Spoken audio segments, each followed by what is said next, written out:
Olá, meus amigos, nesse sábado nós já temos ainda mais forte esse cheiro de grandes competições na Europa. Pelo menos as grandes equipes já estão começando a aparecer lentamente. Nesse sábado nós temos a decisão da Supertaça de Portugal, colocando frente a frente o Sporting campeão nacional contra o Porto, o campeão da Taça de Portugal. O Porto, que é o maior campeão dessa competição, se não me falha a memória, com 23 títulos. Temos aqui um jogo parelho. Além disso, nós temos a final da Supercopa da Turquia entre Galatasaray, campeão nacional, e Beşiktaş, que se não me falha a memória foi campeão da Copa da Turquia. Temos o início da Premiership na Escócia, já em campo o Rangers, Celtic joga provavelmente no domingo, e claro, temos campeonato brasileiro. São Paulo enfrenta o Flamengo no Morumbi, o Atlético Mineiro visita o Criciúma, o Botafogo pega o Goianiense, o Vasco recebe o Bragantino e o Vitória enfrenta o Cuiabá. Tudo isso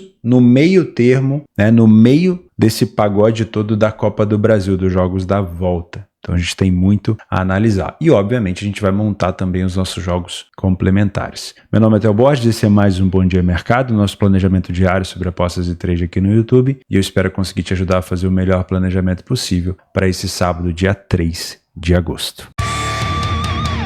Vamos começar o nosso planejamento às 8h30 da manhã, horário de Brasília, no jogo do Rangers contra o Hot, a estreia do Rangers no campeonato da Premiership. O Rangers foi vice-campeão no ano passado, mais um título para o Celtic. O Rangers não teve oportunidade para poder alcançar, ultrapassou o Celtic, mas não conseguiu manter, essa liderança, e o Celtic acabou sendo o campeão. O time do Hot geralmente é um time chato de se enfrentar. Das últimas, se eu não me engano, 8 partidas, em 6 nós tivemos o over 2,5. Então é uma equipe que consegue produzir gol, tá? Eu não sei se eu te indicaria criar um viés tão grande logo na primeira rodada para trabalhar a favor do Rangers a qualquer custo, de uma maneira mais cega. Por quê? Pode ter acontecido alguma mudança tática, alguma mudança de jogadores, alguma mudança de técnico. Não dá para acompanhar todas as notícias, de todas as janelas de transferência. Mas eu acredito que essa cotação um pouquinho mais elevada é o mercado dando um recado de que ele também está observando se houve alguma mudança, tá? Fato é que o Rangers não perde para o Hot há 15 partidas e o Hot sofreu gol em 10 partidas consecutivas para a equipe do Rangers. Eu prefiro, no início, pensar um pouco mais no mercado de gols e não duvido para trabalhar alguma coisa também a favor do Rangers ou contra o Hot, mas eu esperaria o jogo começar primeiro, tá? Dá para inserir o Motherwell e o Ross County já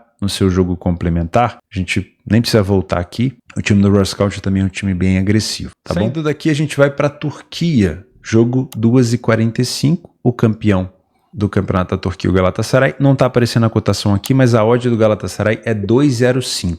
Ou seja, não é nem tão um jogo parelho, nem tão um super favoritismo. O Beşiktaş foi praticamente a terceira força durante toda a temporada passada. O Galatasaray foi o líder da competição, mas o Beşiktaş estava ali, sempre tentando chegar mais próximo do Fenerbahçe. Se tratando de uma partida única, mesmo que o Beşiktaş não consiga talvez fazer muita força na parte técnica, às vezes na defesa, segurando o jogo e levando para uma prorrogação, pode ser interessante, tá? Então eu não viria tão afoito para apostar no Galatasaray. De novo, mesma coisa que eu vou falar do Rangers. Mudança tática, às vezes mudança técnica e mudança de jogadores, então a gente tem que tomar um pouco de cuidado com isso, tá? Ainda retorno das férias, vamos lembrar disso. Alguns jogadores que foram chamados para jogar essa partida talvez não tenham feito tantos treinos ainda. É o início da competição. Assim como acontece no Brasil, a Supercopa do Brasil, ela é quase que uma várzea, às vezes, a maioria das vezes é jogo over, com disputa de pênalti, os times fazem 2, tomam 2, e aí, lembra das disputas de pênaltis da Supercopa do Brasil? Não é muito diferente ali em relação, talvez, à parte física dos jogadores, tá? Então, para mim, é um jogo mais parelho para você pensar numa situação de correção de preço. Eu tomaria cuidado para pensar em gols, porque é jogo único. Então, se o Beşiktaş sentir que na parte técnica não vai, ele pode de fato dar uma recuada. Se você quer pensar para trabalhar gols ao vivo, o melhor cenário seria o favorito Galatasaray, vencendo já com uma vantagem um pouquinho mais confortável. 1-0 pode fazer o Galatasaray segurar, não contra-atacar tanto. 2-0, 2 gols de diferença pode ser uma situação já que faça o jogo abrir. E mais uma Supercopa, no caso aqui uma Supertaça, é entre Sporting e Porto. Porto campeão da Taça de Portugal contra o Sporting campeão nacional. O Porto, se não me falha a memória, é o maior campeão da Supertaça com 23 títulos, é uma hegemonia. Acho que o Sporting tem 9.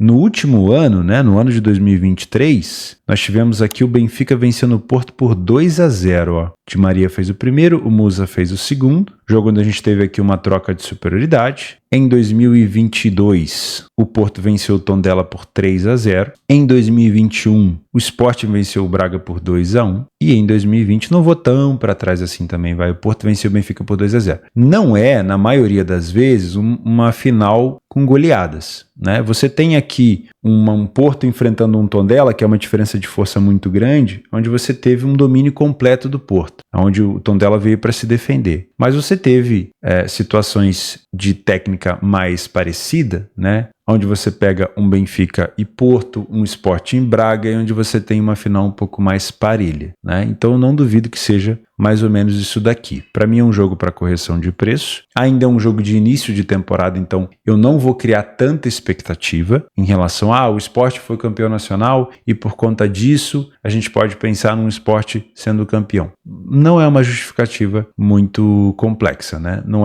para mim é algo muito raso de se analisar. Se a gente olhar os últimos jogos entre eles, essas mesmas equipes disputaram a Taça de Portugal, que o Porto foi campeão por 2-1. Então, eu não posso vir aqui e falar só porque o Sporting é campeão nacional, que ele é favorito e que vai ser campeão. Não faz muito sentido, né? Nos últimos 2 confrontos entre eles, o Porto venceu 1, tivemos um empate. E se a gente quiser acrescentar mais um confronto dentro da Liga Portuguesa, o Sporting venceu 1 por 2-0. Né? Então fica algo bem parelho, uma vitória para cada lado e um empate. Até o momento que eu estou gravando esse planejamento, eu não tenho certeza, mas até o momento, o Viktor Gyökeres ainda é jogador do Sport. Eu não sei se vai chegar uma grande proposta, se o Gyökeres vai ser contratado por outra equipe ou não. É muito provável que ele receba várias ofertas, né? Para mim é o melhor jogador hoje do Campeonato Português, e aí eu posso envolver, né, Taça de Portugal, Supertaça de Portugal. Então é uma aquisição, manter o Gyökeres já é uma aquisição por si só muito boa para esse ano de 2024-25. Tá? Então, olho nele. Se você quer pensar numa situação de finalização e tudo mais, se ele for jogar, é um jogador muito importante, excelente cabeceador, está sempre participando das jogadas ofensivas, finaliza o tempo todo no gol, dá assistência, é um jogador muito importante. Mas, como é início de temporada, para mim, um jogo pro ao vivo para correção de preço. Não duvido de um jogo mais amarrado, tá? O under 3,5 aqui é 1,33. Se não fosse uma cotação tão baixa, me agradaria, tá? Mas eu não duvido de um jogo um pouco mais amarrado e que pode até terminar empatado e ir para uma prorrogação. Vamos falar um pouquinho agora sobre o Campeonato Brasileiro, dando continuidade, né, ao campeonato e iniciando a rodada 21. Lembrando que essa é uma rodada que está no meio dos 16avos da Copa do Brasil. Por exemplo, o Vasco, ainda no momento que eu estou gravando, o Vasco ainda não enfrentou o Atlético Goianiense no jogo de ida. Então ele ainda vai enfrentar o Goianiense no jogo de ida. Mas logo após ele enfrentar o Bragantino em casa, ele vai enfrentar o Goianiense no jogo da volta, ok? Eu estou antecipando esse planejamento, não vai interferir, obviamente, mas a gente já sabe que esse é um jogo entre os 2 jogos da Copa do Brasil. Então, se o Vasco, por exemplo, que foi jogar contra o Goianiense no jogo de ida, teve um revés muito grande, ou teve um revés pelo menos que o deixe desconfortável, pode ter certeza que esse jogo aqui contra o Bragantino, ele vai ser sentido em relação ao foco. A mesma coisa vale para São Paulo, Flamengo, Galo e todas as outras equipes que estão disputando a Copa do Brasil. Então, eu estou só antecipando o planejamento, tenho uma viagem pequenininha para fazer nesses próximos 3 dias, mas você, na hora que estiver assistindo esse planejamento, pensa, opa, quanto foi o jogo do Atlético Goianiense e Vasco no primeiro jogo da Copa do Brasil? O Vasco venceu, tá tranquilo, o Vasco perdeu, o Vasco empatou. Tudo isso deve ser levado em consideração na hora de você fazer as suas entradas ou criar os seus cenários para esse jogo contra o Bragantino. O Vasco é favorito? Eu acredito que ele é. Que o Bragantino fora de casa, a gente vai ver junto aqui, tem uma dificuldade grande. Mas a situação da Copa do Brasil tem que ser levada em pauta, porque o Campeonato Brasileiro tem outras rodadas. A Copa do Brasil está numa fase já decisiva, de eliminação. Então, um resultado ruim, independente de qual time seja, tá? São Paulo, Flamengo, Galo, Botafogo, um resultado ruim no primeiro jogo da Copa do Brasil pode interferir na atuação dessa equipe. A gente vai comentar sobre isso, tá? Vamos começar com Vitória e Cuiabá. Lembrando, o Vitória não está disputando a Copa do Brasil, então o Vitória está focado na Série A do Campeonato Brasileiro. Então o Vitória tem agora um confronto contra o Cuiabá e só enfrenta o Bahia no Bavi no dia 11. Tem um período ainda de descanso, aqui tá tranquilo. O Cuiabá também só tem o Campeonato Brasileiro para disputar. Então o Cuiabá enfrenta agora o Vitória e depois só no dia 10, também tem um período de descanso, enfrenta o Grêmio. Com isso nós temos um jogo já definido como parelho e se você lembrar, se você não tem uma memória tão ruim assim, você vai pegar os últimos jogos do Cuiabá fora de casa. Vamos juntos. Cuiabá enfrentou o Flamengo. Aliás, volta. Cuiabá enfrentou o São Paulo, venceu por 1-0. Cuiabá enfrentou o Flamengo no Maracanã, fez o primeiro gol e o jogo ficou 1-1. Vamos pegar mais um aqui, ó. Cuiabá enfrentou o Bahia, venceu por 2-1. Cuiabá enfrentou o Corinthians, fora de casa, 1-1. E o Cuiabá foi até o Chile enfrentar o Palestino, o jogo ficou 1-1. Depois o Cuiabá acabou sendo eliminado da Sul-Americana. Então o Cuiabá é um visitante indigesto.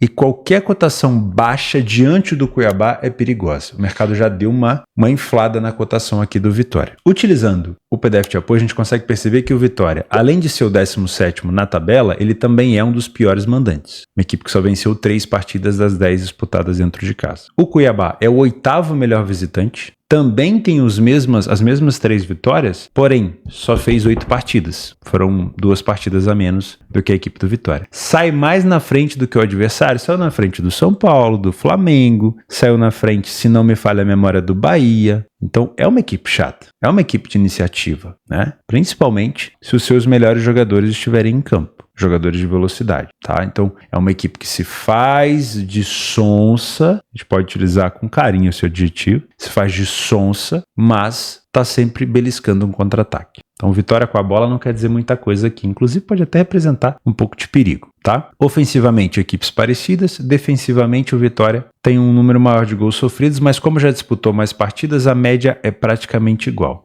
O aproveitamento também de finalizações é praticamente igual, o primeiro tempo é muito parecido, o segundo tempo também. Então o que a gente traz de informação aqui é que de fato é um jogo que me parece ser mais parelho e se você for trabalhar essa partida ao vivo, toma cuidado com o Cuiabá fora de casa. É uma equipe que sabe jogar, tá? Caso não tenha os seus melhores jogadores, deixa eu dar uma olhada aqui na questão do Cuiabá, ó. O Isidro Pita, que a gente já conhece, com 6 gols, é um jogador importantíssimo. Tem mais um aqui, ó, Denilson Borges, com 3 assistências. O Cleison também com 3 gols. É um jogador muito importante. Fica de olho nessa questão da escalação, tá? Do lado do Vitória, nós temos o William, com 5 gols. O Matheus, com 4 assistências e 3 gols. E o Alejandro, com 3 gols e 3 assistências. Para mim é um jogo para correção de preço. Não vou inventar moda. Se a cotação do Vitória fosse abaixo de 2, eu diria aqui que o favorito pode se complicar. Mas como é uma cotação a 2,20, eu só tomaria um pouco de cuidado. E deixo essa informação para vocês. O Cuiabá é perigoso no contra-ataque. Então o Vitória com a bola não quer dizer muita coisa. Ele precisa estar neutralizando os contra-ataques do Cuiabá, senão ele pode ter problema. Vasco e Bragantino. O Vasco está envolvido na Copa do Brasil. Primeira equipe que a gente vai falar hoje sobre isso. O Vasco enfrenta o Goianiense fora. Já enfrentou, quando você está vendo esse planejamento, o Goianiense já jogou contra o Vasco na sua casa. E o Vasco agora pega o Bragantino, já também pensando no próximo jogo. Aí eu vou te fazer uma pergunta. Quanto é que foi o jogo do Vasco contra o Bragantino? Theo, foi um empate 0-0, 1-1, 2-2. Beleza. Um empate fora de casa para o Vasco não é um resultado ruim. O Vasco está focado provavelmente no jogo contra o Bragantino. Não, o Vasco venceu. Excelente. 1-0, 2-1, 2-0. O Vasco está tranquilo e pode também continuar focando aqui no Bragantino. O Goianiense venceu. Venceu por 1-0, 2-1, 2-0. Quanto pior for a derrota do Vasco, se ela aconteceu, é um cenário, menos focado talvez o Vasco entre nesse jogo contra o Bragantino, tá bom? Então toma um pouco de cuidado com isso. Ao mesmo ponto que Bragantino também está focado na Copa do Brasil e jogou o primeiro jogo lá na casa do Atlético Paranaense em Curitiba. Quanto é que foi esse jogo? Pergunto para você. O Bragantino venceu, empatou ou perdeu? Isso deve ser levado em consideração na hora da tua análise final, naquele ajuste fino da tua análise. Porque se o Bragantino teve um péssimo resultado, olha, atenção, se o Bragantino teve um péssimo resultado fora de casa, se ele perdeu por 2-0, se ele saiu de Curitiba já com um revés muito ruim, pode ser que nesse jogo contra o Vasco aqui ele não consiga dar uma atenção devida para o jogo. Já é um Bragantino que tem uma dificuldade tremenda de jogar fora de casa. Dá uma olhada, ó. O Bragantino venceu apenas uma partida fora de casa. Então, se o Vasco teve um bom resultado e o Bragantino teve um resultado ruim nos primeiros jogos da Copa do Brasil, o Vasco ele detém uma vantagem e aumenta até essa vantagem. Agora, se foi o contrário, se o Bragantino conseguiu um bom empate fora porque empatar acho que é Liga Arena, né? Que chama? A Arena do CAP. Empatar fora de casa contra o CAP é um resultado excelente. E se o Vasco perdeu, aí inverte o papel. Aí o Vasco pode até se complicar por aqui por conta da falta de atenção, tá? Mas levando em consideração só o Brasileirão, não vamos levar em consideração agora a Copa do Brasil, depois você me responde o resultado. O Vasco venceu 5 das 9 partidas que disputou em casa, realmente consegue fazer um caldeirão no seu estádio, vem de 2 vitórias consecutivas, não perde as 5 partidas, e o Bragantino não vence as 5 partidas. Se eu não me engano, a última vitória do Bragantino foi contra o Grêmio, né? Num cenário onde o Grêmio ainda não joga na sua casa. O Bragantino não tem tanta iniciativa, não marca tanto gol e sofre com bastante frequência. Uma média de 1,5 praticamente gols sofridos por jogo, que é praticamente a mesma média sofrida pelo Vasco da Gama. Então, o Vasco é uma equipe que sim, vem tendo bons resultados em casa, mas que também tem sofrido gol em praticamente todos os jogos, né? O Vasco precisa de menos finalizações no alvo para poder marcar um gol, menos, ou seja, tem um aproveitamento melhor. Isso quer dizer que se o Vasco estiver na frente do placar, ele pode ser bem agressivo num contra-ataque. Também quer dizer que se o Bragantino estiver tomando conta do jogo, o Vasco ainda pode ser perigoso no contra-ataque. No primeiro tempo, o Vasco até tem mais gols marcados, mais vitórias e menos derrotas, mas sofre quase a mesma quantidade de gols. Na segunda etapa, o Vasco continua sendo mais agressivo, com mais vitórias, porém aumenta o número de derrotas e sofre mais gols do que o adversário. Inclusive o segundo tempo é até um pouco mais over do que o primeiro. Falando em over gols, 89% dos jogos do Vasco em casa e do Bragantino fora, nós tivemos pelo menos 2 gols e aqui a gente pode pensar nesse cenário de pelo menos 2 gols por aqui. Nos últimos jogos entre eles, o Bragantino venceu o Vasco no jogo de ida por 2-1 e o Vasco venceu o Bragantino na sua casa por 2-1. Perceba que a quantidade de ambas marcam nesse confronto é elevadíssima. Desde 2014, no confronto da Série B, a gente teve ambas marcam em todos os jogos. Então, eu não duvido também de ambas marcam por aqui, apesar do mercado duvidar um pouquinho, tá? De resto, é um jogo para correção de preço. E vale lembrar que o primeiro jogo da Copa do Brasil, o resultado que você já sabe, eu ainda não sei, interfere sim na nossa análise e na sua, principalmente, tá bom? Atlético Goianiense e Botafogo, mais 2 equipes envolvidas na Copa do Brasil. O Goianiense faz o primeiro jogo contra a equipe do Vasco e o Botafogo, você já sabe o resultado, enfrentou o Bahia no jogo de ida no dia 30. Eu tô gravando esse vídeo nesse dia 30, então daqui a pouco já joga o Botafogo contra o Bahia. Botafogo é favorito fora de casa a 2,10. Botafogo é um excelente visitante. Botafogo é o segundo melhor visitante do Campeonato Brasileiro. Se eu não me engano, só perde para o Flamengo. Então é sim uma cotação justa.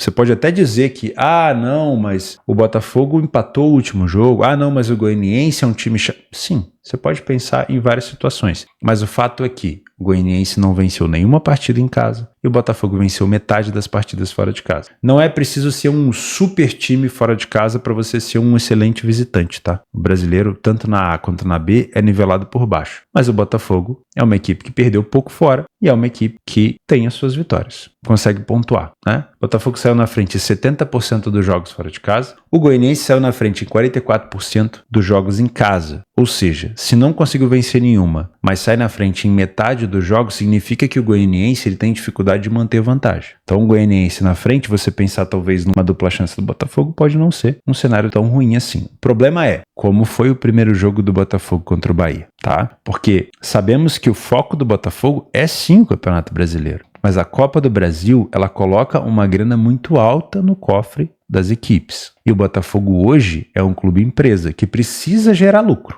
Então, se o Botafogo teve uma partida contra o Bahia fraca, onde ele não conseguiu a vitória, ou quem sabe até se ele perdeu, o Botafogo ele entra bem desconcentrado contra o Goianiense. Ou, pelo menos, na questão do foco, o time vai estar um pouco prejudicado. Então, toma um pouco de cuidado. É claro que o resultado de ida do Goianiense contra o Vasco também importa, tá? Mas o Botafogo tendo um revés contra o Bahia no jogo de ida, ou não tendo vencido, o Botafogo já vai entrar aqui contra o Goianiense com um foco diferente, tá bom? O ataque do Botafogo marcou mais que o dobro de gols do que o Goianiense, só que é um time que sofre uma média de 1 gol por jogo, né? Marcou em todas as partidas, mas tem sofrido com frequência. O Goianiense sofreu em todos os jogos dentro de casa. Além de ser uma equipe que não consegue vencer, é uma equipe também bastante vazada. O time do Botafogo precisa de metade das finalizações no alvo para marcar um gol, pode ser bem perigosa nos contra-ataques. Tem um primeiro tempo ruim, apesar de marcar mais gols, 6 vezes mais gols do que o Goianiense no primeiro tempo, não consegue vencer tanto empata muito e toma muito gol. No segundo tempo já é a melhor versão do Botafogo por aqui, tá? 80% dos jogos do Botafogo e 78% dos jogos do Goianiense, casa e fora respectivamente, um cenário de pelo menos 2 gols. Não duvida desse cenário, de preferência com uma cotação mais próxima de 2, tá? 1,40, não demora para essa cotação subir. Nos últimos jogos entre eles, na casa do Goianiense, 1-1 e 1-1, então não me parece um jogo tão over assim, cenário pelo menos de 2 gols já é o suficiente, na minha opinião. O Botafogo marcou em todos os jogos fora, o Goianiense sofreu em todos os jogos fora. Então se você quiser pensar em algo a favor de pelo menos um gol do Botafogo por aqui, também não acho um cenário ruim não, tá? Um cenário que me agrada muito aqui é o ambas marcam. Apesar de não ser um histórico tão favorável, dependendo obviamente do resultado de ida da Copa do Brasil, né? Se o Goianiense não fez uma partida tão ruim contra o Vasco, se o Botafogo não fez uma partida tão ruim contra o Bahia, esse ambas marcam também me agrada um pouquinho. Okay? Criciúma e Galo.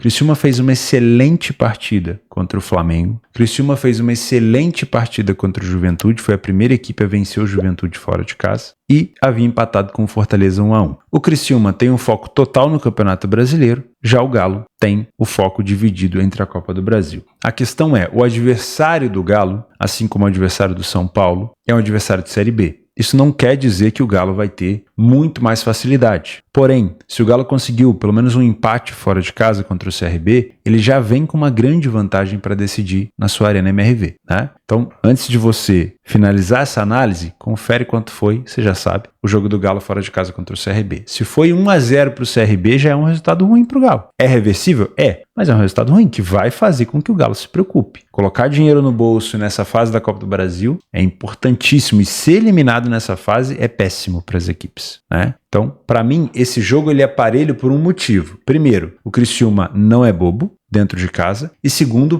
pode ser que o Galo venha um pouco desfocado dependendo do primeiro resultado. Se ele empatou ou venceu fora, aí ele vem um pouquinho mais leve, tá? Utilizando aqui o PDF de apoio, a gente consegue perceber que o Criciúma não perde as 6 partidas em casa e o Galo vem oscilando. Perdeu, venceu, perdeu, empatou. O Criciúma não tem um número de vitórias tão alto, apenas 2, mas vem pontuando, vem melhorando pelo menos os seus resultados. É uma equipe com muita iniciativa, sofreu gol em quase todos os jogos e marcou em todos os jogos, então é um time com alto índice de ambas marcas. O Galo não tem uma iniciativa tão alta, sofreu gol e marcou em quase todos os jogos. Então aqui a gente já tem o nosso primeiro cenário, que é uma possibilidade de ambas marcam, né? Principalmente se o Galo não perdeu no jogo contra o CRB, tá? Outro cenário cabível por aqui é um cenário de pelo menos 2 gols também. Nos últimos jogos do Galo, fora de casa, ele marcou contra o Juventude, esse jogo foi em Brasília. Ele não marcou contra o Botafogo, mas marcou contra o Internacional e o Vitória. 2 em cada jogo. O time do Criciúma como mandante, ele marcou contra o Fortaleza, contra o Fluminense, contra o Cruzeiro, contra o Internacional, contra o Botafogo. Uma equipe que marca, inclusive o Criciúma, se não me falha a memória, é a única equipe que marcou gol em todos os jogos que disputou, tanto em casa quanto fora, tá? Então esse ambas marcam e esse over 1,5 pelo menos não me parece ruim. O time do Galo tem um aproveitamento um pouco melhor, então caso o Criciúma precise propor o jogo, o Galo pode ser perigoso no contra-ataque. O primeiro tempo do Criciúma, ele tem até mais vitórias e menos derrotas, mas é próximo em relação ao que o Galo pode produzir ofensivamente. E o segundo tempo também me parece bem parelho. Destaque um pouquinho negativo para a quantidade de gols sofridos pelo Criciúma. Então o segundo tempo me parece um pouco mais over do que o primeiro, tá? 89% dos jogos do Criciúma em casa e 88% dos jogos do Galo fora. Pelo menos 2 gols e até um cenário bem plausível para 2,5 em jogos fora de casa do Galo. Como é um jogo parelho, eu colocaria também uma opção para correção de preço aqui, tá? Não vou te indicar uma dupla chance do Galo, apesar de ter um pouco de vontade, porque eu não sei quanto é que foi o primeiro resultado entre CRB e Galo. Se você já sabe, provavelmente já sabe, se o Galo perdeu esse primeiro jogo contra o CRB, eu não te indico essa dupla chance. Agora, se o Galo venceu ou empatou, não é um cenário ruim, tá? Essa dupla chance do Galo. O problema é que o Criciúma marca realmente todo o jogo, e se o Galo quiser vencer aqui, provavelmente, se ele sofrer, se o Criciúma voltar a marcar, ele vai ter que pelo menos fazer 2 gols. Então, eu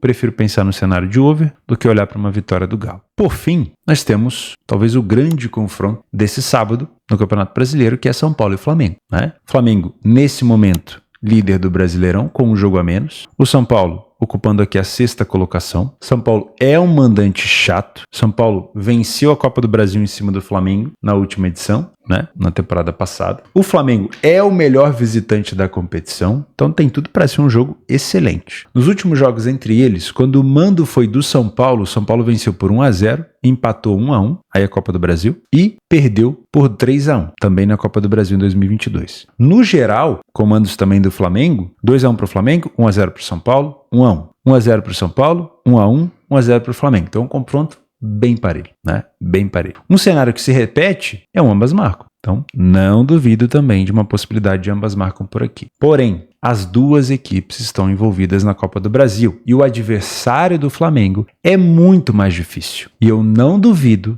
que por ter uma partida adiada no Campeonato Brasileiro, o Flamengo possa até, dependendo de qual foi o resultado no primeiro jogo no Maracanã contra o Palmeiras, poupar alguns jogadores para o jogo da volta no Allianz Parque, ok? Se isso de fato acontecer, e aí você vai verificar quanto é que foi o jogo do São Paulo contra o Goiás no jogo de ida, no Morumbi, quanto é que foi o jogo do Flamengo no Maracanã no jogo de ida contra o Palmeiras. Se você perceber que o Flamengo teve um revés, ou o jogo ficou empatado, e o São Paulo teve um resultado melhor contra o Goiás, você provavelmente vai olhar essa cotação do São Paulo descendo e a do Flamengo já subindo. Provavelmente na hora do jogo, a cotação do Flamengo já vai estar mais alta, porque o Flamengo pode, apesar de ter um elenco farto, poupar alguns jogadores, tá? E aí o favoritismo fica um pouco maior pro lado do São Paulo. Isso não muda a minha ideia de pelo menos 2 gols e um ambas marcam, tá? Mas eu não olharia pro Flamengo assim, com tanta confiança, mesmo sendo o melhor visitante da competição. Agora, se o Flamengo fez um excelente jogo contra o Palmeiras, aproveitando a possível ausência do Estevão, né? O Flamengo conseguiu abrir uma vantagem interessante. E o São Paulo se complicou talvez contra o Goiás, aí o cenário muda. Aí pensar talvez até no empate anula do Flamengo não seja ruim. Porque o São Paulo vai vir focado no jogo da volta contra o Goiás, porque sabe que o dinheiro da Copa do Brasil é importante. É claro que o jogo contra o Flamengo é importante, mas é uma decisão na questão contra o Goiás. E o Flamengo, se vier contra um bom resultado contra o Palmeiras, não tem por que poupar, né? Então depende muito do cenário do jogo da Copa do Brasil. Mas aqui, de cara,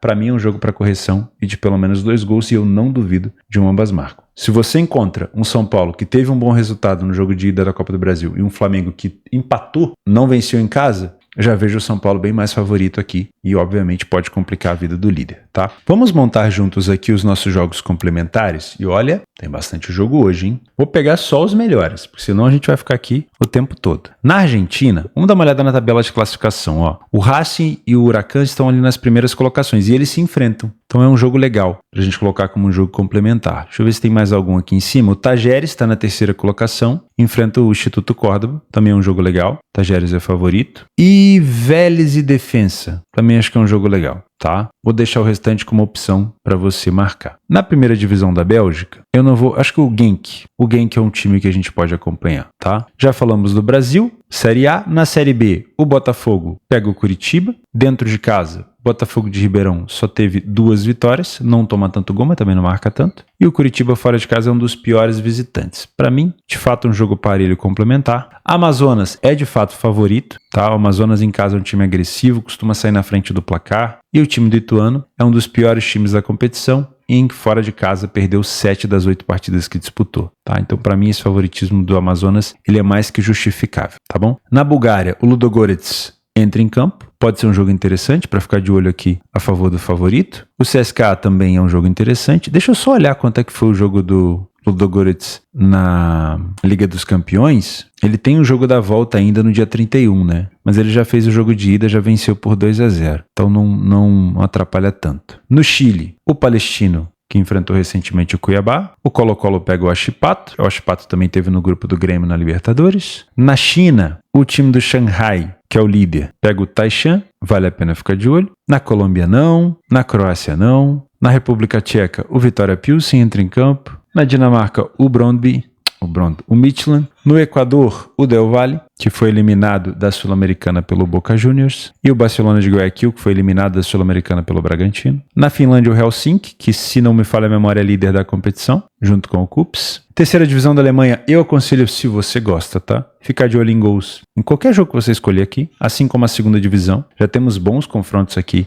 na segunda divisão. Eu vou marcar com pelo menos 2 gols a maioria dos jogos. É claro que eu não estou te indicando aqui trabalhar over 1,5 neles. Eu estou indicando que você assista mas geralmente eu trago esses jogos aqui para gols ou para possíveis alavancagens. O que eu citaria como um jogo interessante, o Schalke, mais um ano na segunda divisão, jogando contra o Braunschweig, que quase foi rebaixado. Magdeburg e Elversberg, campeões recentes da terceira divisão, né? Se eu não me engano, o Elversberg foi o do retrasado, o Magdeburg de 3 anos atrás. São jogos, na minha opinião, tem um cheiro de gol de longe. Karlsruhe e Nuremberg também, se o Nuremberg manter essa agressividade do ano passado, também vale a pena. E o Hannover, que começou muito bem também no ano passado e deu uma caída no final. O Regensburg retorna à segunda divisão, depois de passar uma temporada na terceira. Ferencváros na Hungria, também é um jogo interessante. Em Israel, ainda não joga. É Copa, né? Achei que já era o Campeonato de Israel. Copa da Itália, muito cedo para fazer alguma coisa. Bodø Glimt na Noruega. Bodø Glimt líder da competição de maneira isolada. No Paraguai tem clássico entre Guarani e Libertad, e o Olímpia também entra em campo.